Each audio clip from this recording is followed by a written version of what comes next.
Hello everyone, Assalamu Walaikum. How are you all? I hope you are well. Welcome back to my channel in this new video. Today's video, how to convert text to table in Microsoft Excel. So get started. At first open your Excel document. Firstly then show the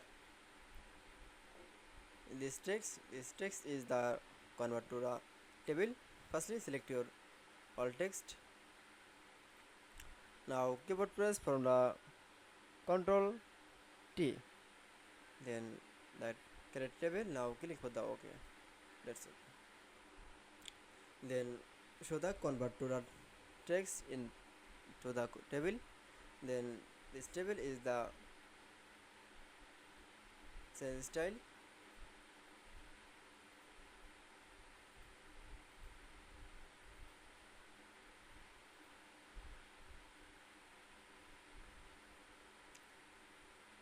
That's okay. Then I show the convert text to table in Microsoft Excel. I hope to enjoy the video. Please like, comment, share and subscribe my channel. Thanks for watching.